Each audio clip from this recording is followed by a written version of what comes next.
있으니 곧 교회를 위하여 염려하는 것이라 했습니다.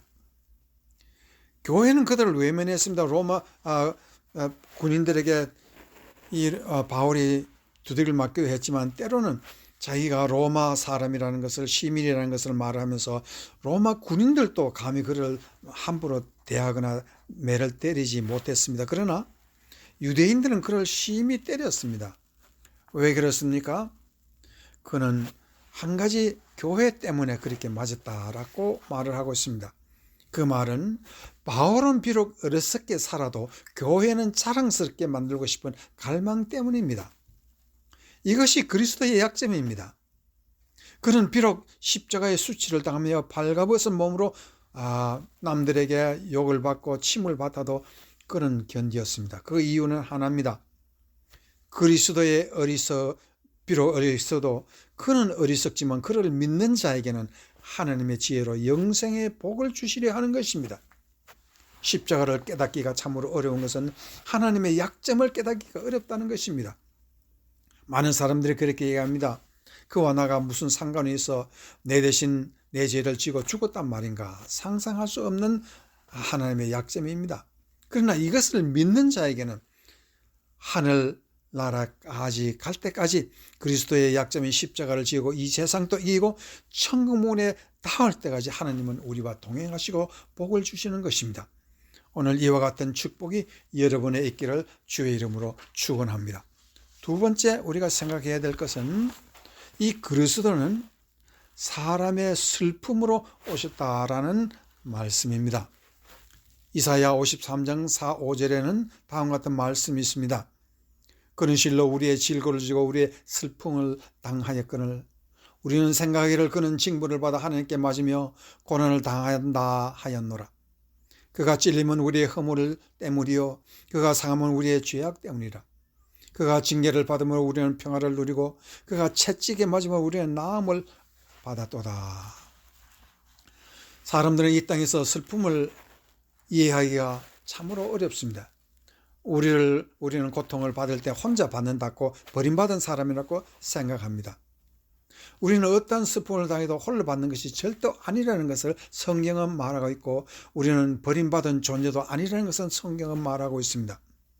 내 받는 슬픔 이미 날 위해 그 슬픔을 받은 분이 있고 나는 그와 함께 슬픔을 같이 나누고 있다는 영광스러운 이것을 깨닫지 못하는 때가 많습니다. 그러나 오늘 이사야서 53장에서는 그는 우리의 질고를 진다. 질고라는 병을 말하고 있습니다. 질고를 짊어지고 나와 함께 걷는다라고 말하고 있습니다. 사람들은 병이 들면 혼자 아파서 고생한다 생각하지만 예수님은 우리와 함께 아플 때 함께 아파주신다는 것이 그의 말씀입니다. 그래서 마태복음 11장 28절 30절에서는 다음과 같은 말씀이 있습니다. 수고하고 무거운 짐진 자들아 다 내게로 오라. 내가 너희를 쉬게 하리라. 나는 마음이 온유하고 겸손히 나의 멍에를 메고 내게 배우라. 그리하면 너희 마음이 쉼을 얻으리니 이는 내 멍에는 쉽고 내 짐은 가벼움이라. 예수님이 여기서 가르치는 것이 무엇이냐면 수고하고 무거운 짐자들 예수님께 와서 그 수고하고 무거운 짐을 예수께 맡기면 예수님이 그 멍에를 같이 져주신다는 것입니다. 예수님이 가르치는 말씀의 뜻이 바로 나의 멍에를 메고, 예수님의 멍에가 어떤 것입니까? 예수님은 나의 멍에를 맸습니다. 나는 예수님과 함께 멍에를 메고 있는 사람이라는 그런 뜻이 되는 것입니다. 여기서 우리는 한 가지 알아야 될 것이 있습니다. 나의 슬픔, 사람들의 슬픔을 함께 지는 것이 예수님이시고 그것을 위해서 이 땅에 오셨다는 것입니다. 이 세상 누구도 모르는 것이 우리는 예수님과 함께 멍에를 지는 존재라는 것. 어떤 면은 우리가 질고를 지고 이 땅에서 고난을 당할 때 우리는 영광스러운 존재라는 것을 깨닫게 해주는 것이 마태복음 11장 28절 말씀입니다. 그래서 우리가 죽으면 예수님도 죽고 우리가 울면 예수님도 우시고 내가 행복하면 예수님도 행복하다는 것이 바로 예수님의 멍에라는 것을 우리는 알아야 할 것입니다. 여러분이 다 아시는 시편 22편 1절에는 하나님이여 하나님이여 왜 나를 버리시나이까. 이 말씀은 바로 예수님의 가상실현에서 십자가 위에서 하시는 말씀입니다. 어떻게 해서 예수님은 시편 22편 1절 말씀을 십자가 위에서 똑같이 말씀했겠습니까? 나의 하나님 왜 나를 버리셨나이까. 여기서 많은 신학자들은 고민합니다. 예수님이 왜 이 말씀을 하셨을까? 예수님이 왜 하나님 앞에 버림받은 존재가 되었을까? 그렇게 의문을 하고 있습니다. 여기서 우리는 한 가지 깨달을 것이 있어야 됩니다. 다윗이 버림받았을 때 예수님도 이미 그와 함께 버림받았다는 것이고, 예수님이 십자가에서 버림받을 때 전 인류를 위해서 버림받는 존재라는 것을 말하고 있습니다. 그래서 그 말씀의 자체는 얼마나 하나님께서 우리를 사랑하시고 예수님은 인간의 슬픔을 치료 이 땅에 오셨다는 것을 말을 하고 있는 것입니다. 그래서 예수님은 나의 십자가를 지고 나를 따르라 하신 그 뜻은 예수님은 항상 어디에서나 우리의 슬픔을 나누고 계시는 분이라고 말을 하고 있습니다. 그래서 다시 한번 우리가 성경 말씀을 찾아보면은 계시록 7장 14절 17절을 보면은 하나님께서 참으로 신비한 말씀을 우리에게 주고 계십니다.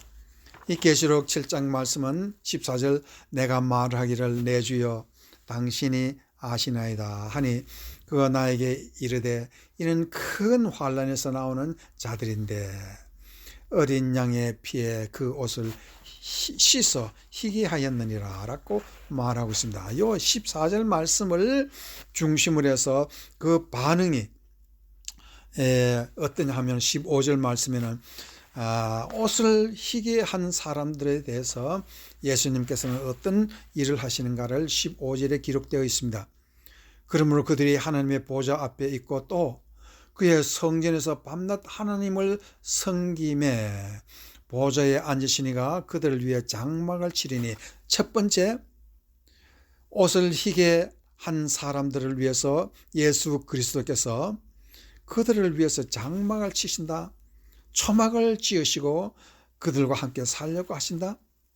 그 다음에 17절에 보면은 이는 보좌 가운데 계신 어린 양이 그들의 목자가 되사 생명수 샘으로 인도하신다라고 말을 하시고, 그 다음에 하나님께서 그들의 눈에서 모든 눈물을 씻어줄 것임이라고 말하고 있습니다. 여기서 세 가지가 이 옷을 희게 한 사람들, 십자가의 양의 피로 희게 씻은 사람들에 대해서 복을 주시는 것이 세 가지입니다. 첫 번째, 장막을 친다라는 것은 오직 예수 그리스도와 우리가 참으로 오손도손 이 초막 가운데, 장막 가운데 조그마한 집을 짓고 우리가 오손도손 살자고 하는 것입니다. 그것은 우리가 지금 세상에 살면서 예수님을 믿는다 하지만 예수님과 우리는 거리가 너무 먼 것을 느낄 때가 많습니다. 그러나 예수 그리스도께서 우리의 옷이 완전히 희게 될 그때에는 우리와 장막을 치시고 함께 계신다는 것을 말하고 있고, 요한복음에도 그 말씀이 있습니다. 이 장막이라는 것은 지금까지 느끼지 못하는 새로운 어떤 예수님과의 삶을 말하고 있습니다. 그래서 고린도전서 13장 12절 말씀도 다음과 같은 말씀입니다. 지금은 우리가 거울로 보는 것 같이 희미하나 그때는 얼굴과 얼굴을 대하여 볼 것이요 지금은 부분적으로 하나 그때는 주께서 나를 아시는 것 같이 내가 온전히 알리라. 이 초막절에 가장 중요한 것은 우리가 가까이서 하나님을 볼 수 있고 맺을 수 있는 것이라는 것입니다. 두 번째는 생명수 샘에서라는 말인데, 이 생명수라는 것은 바로 성령의 물을 말하고 있습니다. 이 땅에서 우리는 얼마나 성령에 갈급하고 있습니까?